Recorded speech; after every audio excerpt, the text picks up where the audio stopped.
the events that are organized this year, the essence of it is more about community. Even when you say like the fashion show on some street style brands, like that's where like the community is. They love things like that, and participating, rather than making it so high end or high level that people are feeling exactly what we spoke about earlier on, like it's not for me, you know. And I think sometimes it's in how we do things that we forget that we're sending a message to make people feel like, actually, I don't think this is for me, you know.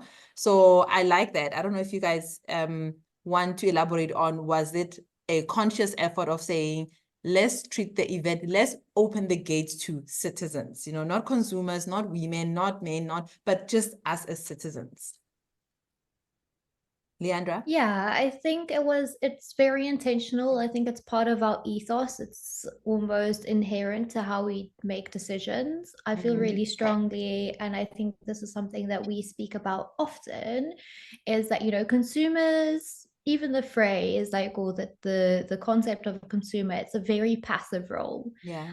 In terms of what we are trying to achieve is to give people agency, right? That is to make decisions, to have information, to change systems, whether that's in your household or on a global scale. We want to get everyone moving. But we know that in order to get moving, to do things and to change things, that we work better in teams, right? Like that's very inherent to many African historic belief systems and how we navigate in the world is through community. I think that has always been a really important part of our ethos. But again, I think specifically this year, we decided that community building would be really pertinent to our action in the world, because right now, where we are politically on a global scale, anytime you open social media or read a newspaper or a news article, it's really heavy. Yeah. And I think what we all need is some community. I don't want to throw the book at anyone about this is bad, like buying from this brand is bad and shopping too much is bad. Like we're all already feeling bad enough. It isn't getting us anywhere. We've been trying that for a really long time in the sustainability conversation space. Is making people feel inherently bad about how they conduct themselves. We have to think about so much, right? Like, what am I eating? Where am I buying it? Where am I shopping? Where am I living? How much am I driving? Can I go on holiday but still have a carbon footprint? How do I enjoy my life without constantly feeling guilty about it? So we really want to change the psychological undertone of our engagement with people across the spectrum in terms of making this positive, right? That's what fashion really should be. It shouldn't be fashion about like fancy runways and unattainable garments.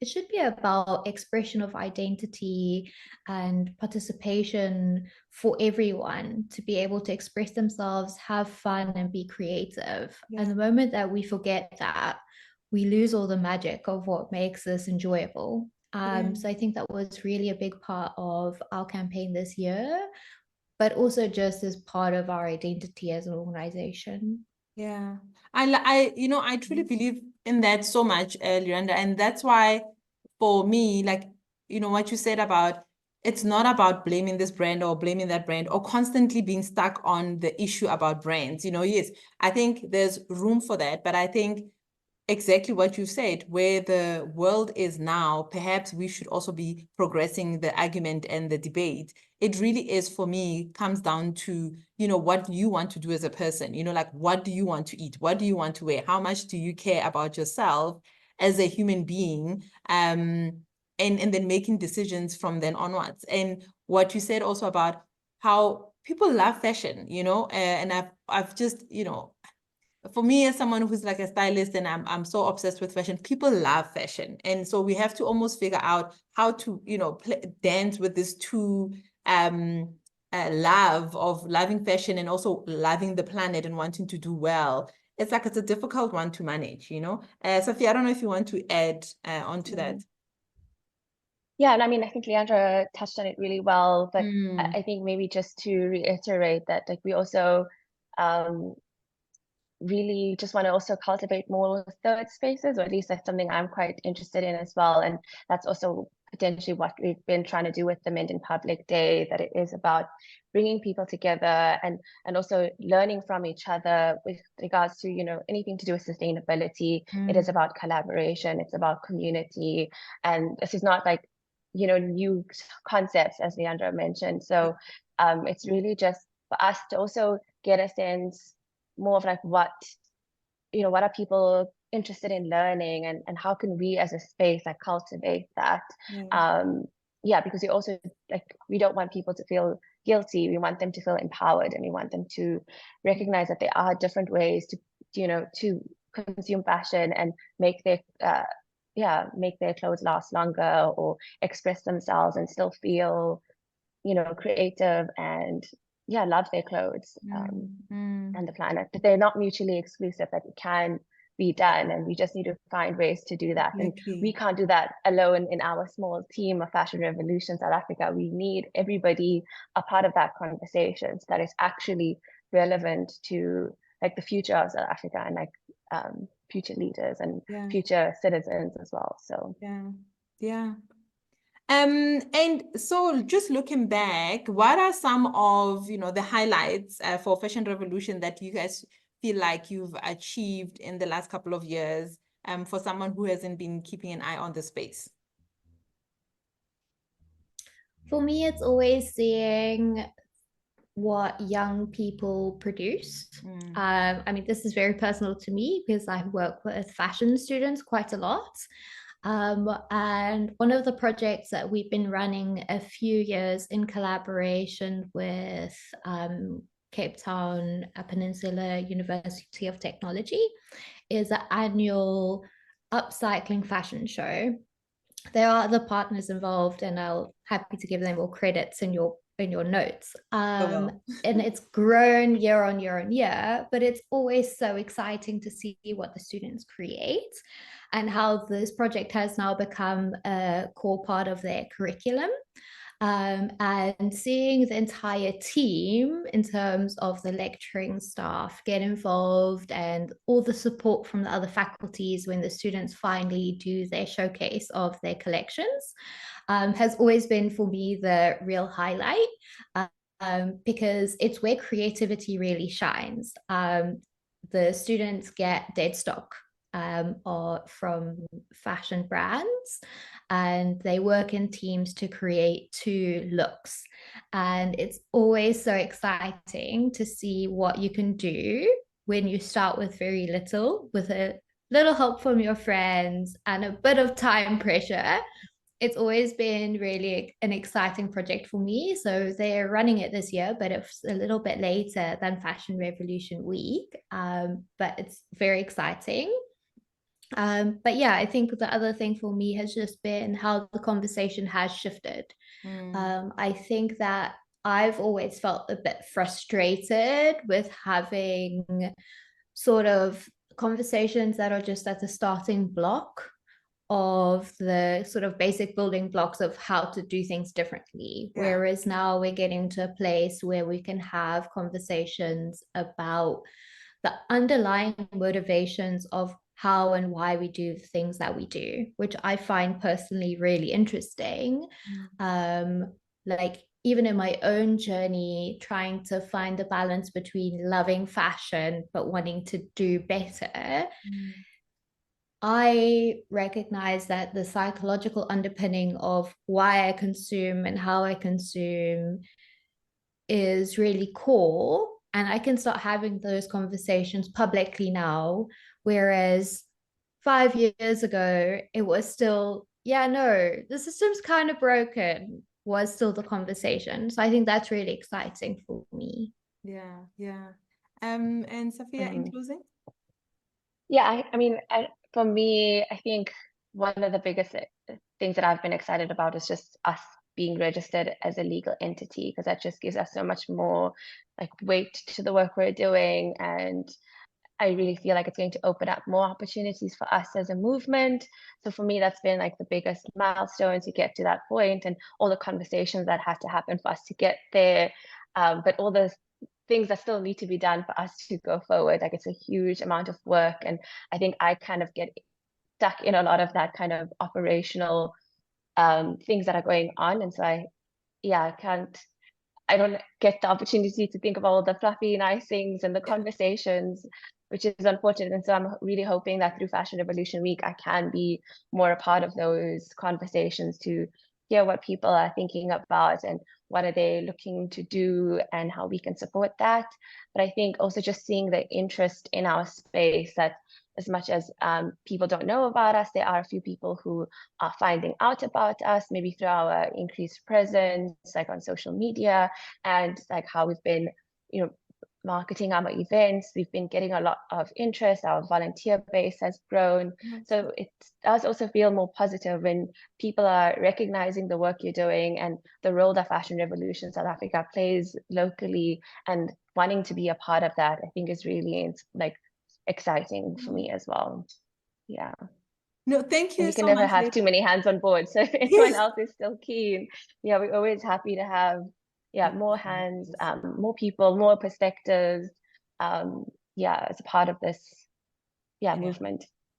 And that's true, because as they say, 10 hands is better than one, or something to that effect, so I hope it goes well, and it sounds exciting, and we're looking forward to it. I can't wait. We have to actually think how we're going to be participating. In closing, I wanted to do a few questions. This is like basically for you guys as consumers. It would be interesting to hear where you're at. And I'm just gonna shoot. It's just like fun questions just to find out. Cool. I'll start with Sophia. Sophia, what's your favorite clean beauty product? So clean beauty. Yes, clean beauty product. Is it bad that I don't really I have an answer. Okay, what's your favorite beauty product? It doesn't have to be clean. I just thought. I mean, probably like eyeliner. Is it the Makeup Revolution, or what is it called? Okay. What is it? Makeup Revolution. Okay. No, because you know why I'm asking? It's because part of our community is like the shade that I always get is that, you're always asking people all these questions, but you never ask people like where they buy their stuff. And the intention is not to go buy, but the intention is that if we know what some of like the good products that are out there, then all of us, you can just get that good product and stick with it and make it work. But part of why people sometimes shop around and find all these things is because you just don't know what's good that's out there. It's like trying to find the best denim, but once you find it, you keep the pair, or you keep repeating it, like keep going to the same store. Leandra? So my favorite beauty brand is Ren. It's a skincare brand spelled REN. I believe it's imported, I think, from France, but it's all very planet-friendly packaging, and it really works. There's a range, it's orange, it's all like AHA, PHA, like actives. I love it. Okay. And I believe that if I take care of my skin, then I don't need to wear makeup. Exactly. And I'm here for that. I agree with that. I'm there for that. And I guess that's why I love clean beauty products so much. Okay, Sophia, what do you have? Do you have anything in your wardrobe that's still with tags? And what is it? And why does it still have tags on? Nothing. Oh, it's probably like this. No, I've got this like big like maxi skirt that I bought at some, I think, like local Turkish market, and it was this idea for like a nice fancy event, but I think I probably bought it just before COVID and didn't go out for like 2 years. And even since then, I think I've also changed my idea around like what formal wear looks like. So it's still in my closet, but I am planning to potentially wear it for Eid if I can. So I do have a purpose for it. Yeah. Last one in closing. Leandra, and you'll fill in the gaps. Instead of shopping, I would rather. read a book. That's a good one. Okay, that's a good one. That's a good one. Yeah, I have a book recommendation that's on this topic. Okay. It's a slightly older book, but I found it in a secondhand bookshop and I was like, I've been dying to read this. It's called No Logo by Naomi Klein. Oh, that sounds And she is a legend. This is one of her first publications, I think. She's done some other stuff since, which I have read, but this one is a great one for anyone who's interested in understanding not just the sort of like sustainability conversation that we're having here, but generally around capitalist action. Very good read. It's a bit of a tome, but very readable, very approachable. Highly recommend it. Okay, I'm gonna look out for it. Sophia, instead of shopping, I'd rather. Probably sew. I do quite a bit of Oh, sewing. oh wow! Oh And my gosh, I didn't embroidery, expect so that. Oh yeah, wow! it's always an awkward thing because once people know that you sew, then everywhere you go, everyone always asks, "Oh, did you make that?" And then it's often a no because I hate everything that I make. You should sell it. You should sell it. You should give it to us to sell it for you. You know, you should literally. People, you'll be That's the plan, surprised yeah. what people are into. Like people love like the most interesting pieces out there sometimes. So, okay. Ladies, thank you so much. I really appreciate your time. I was so nervous, literally thinking that you're probably not gonna have time because it's Fashion Revolution Week. And so when I checked, I'm like, oh, okay, I still have time. So I'm excited about that. Yeah. Yeah. So Fashion Revolution Week is taking place from the 15th of April to the 21st or 24th of April, sorry. Yeah, please follow us on our social media platforms to see all of our activations. There's some things happening in Cape Town, some in Joburg, and anyone who wants to do something at home and wherever they might be in South Africa, just reach out and we can help you pull it together.